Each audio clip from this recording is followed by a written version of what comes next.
Anti-white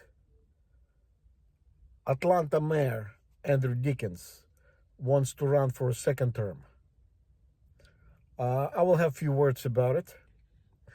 I am currently in Utah and I was forced out and gang-stalked out of Atlanta, Georgia.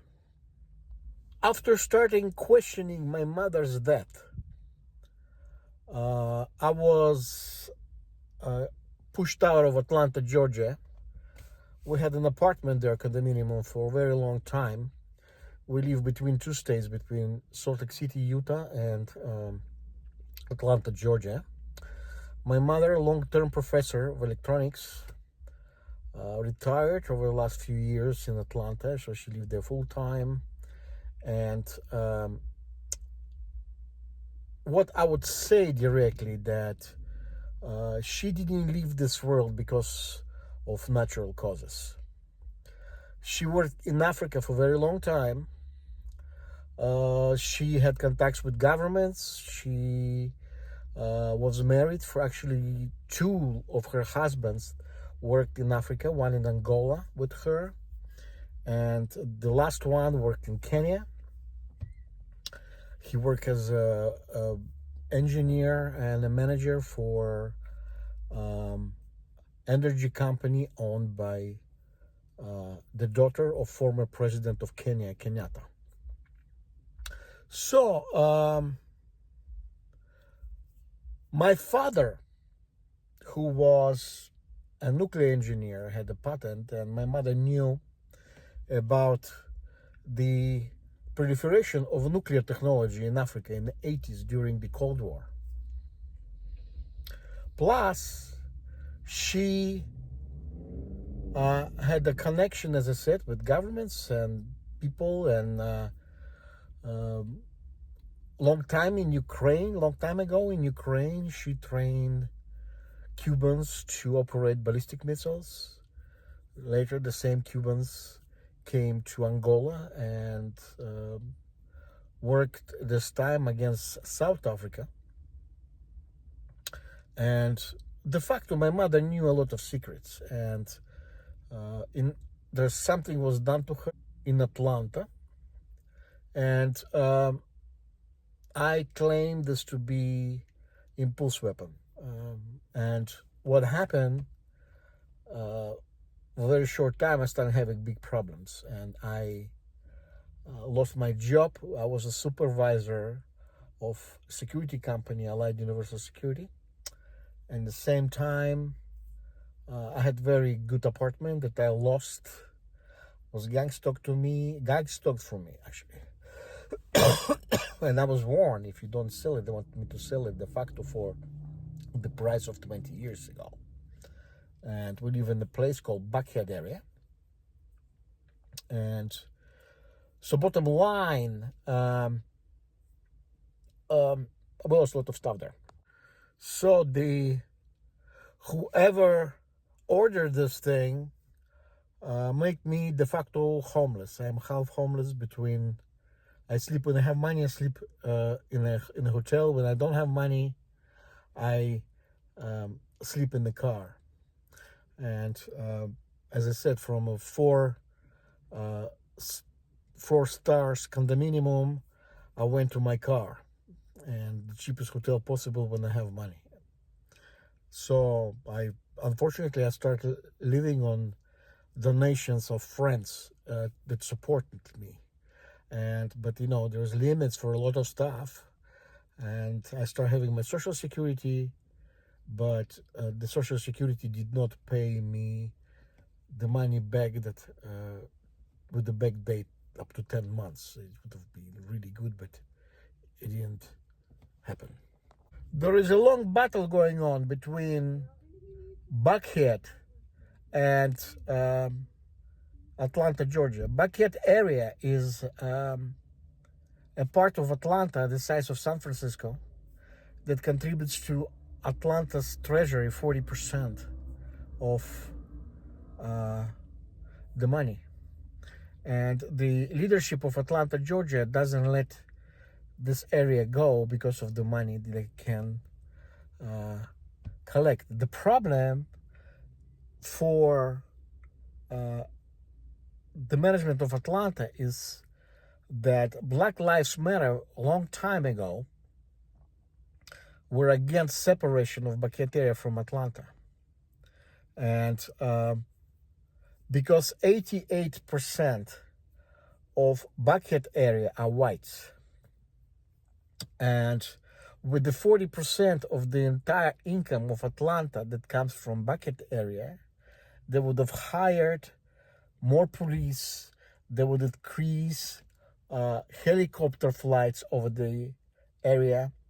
And the other thing, what happens is de facto they had no ambulance services. My mother had to wait 6-7 hours to get the ambulance to come and to take her to the hospital, which creates two things. First, it's health issue because you don't have emergency service right away.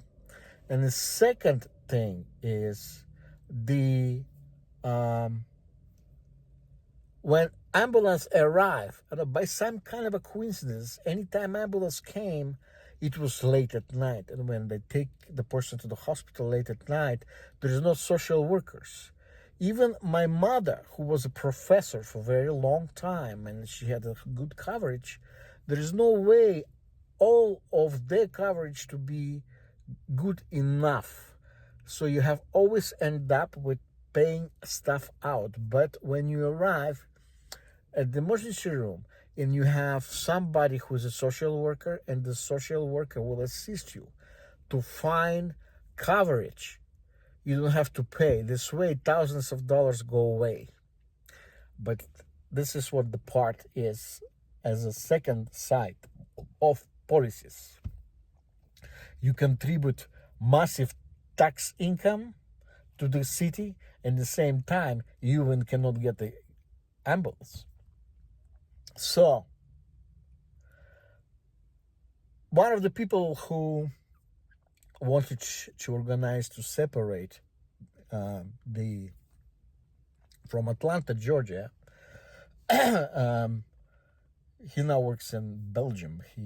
For the Trump administration, and he said that the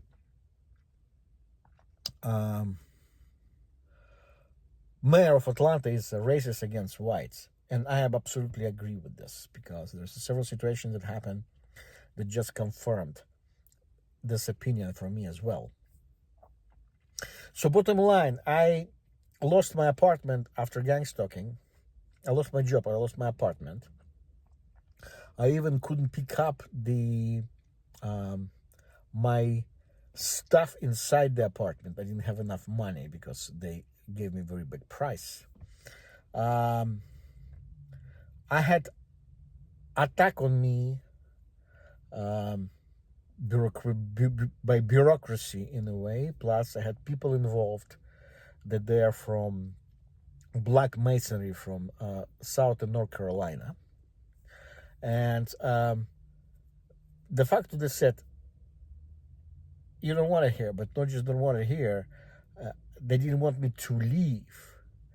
You see, in Atlanta, the problem is if you're white and if you end up on the street like a homeless person, you have several choices there. And one of the choices is the first one, they force you to go to homeless shelter, which is full of blacks. And there are groups of people that you don't know them that actually are gangstalkers and they work against you. This is one thing. But if you decide to live on the street and you're white, there is a black gangs. They're showing them on the videos. You can look the videos on YouTube. There's gangs in Atlanta. See, this is those. So they go and they attack white people who are homeless. Okay. And so what I did, I had to run from Atlanta de facto.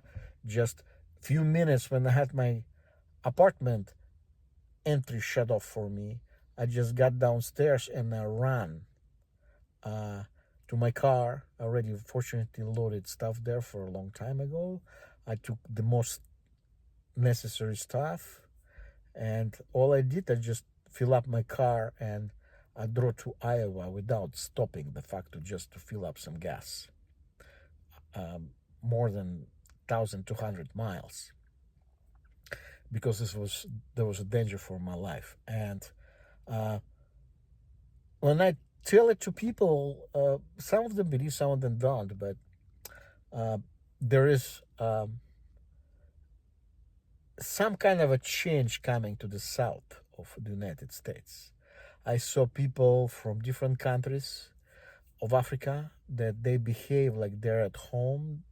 Once I was even told, you will see after election what's going to happen. And I'm not going to comment further, but the mayor of Atlanta is that for now that he's going to be running for a second term. He's partially one of the initiator of this type of behavior of the city. Really fast insert. He wanted to defund the police. He served on this political approach that police are racist. Atlanta became really racist against whites.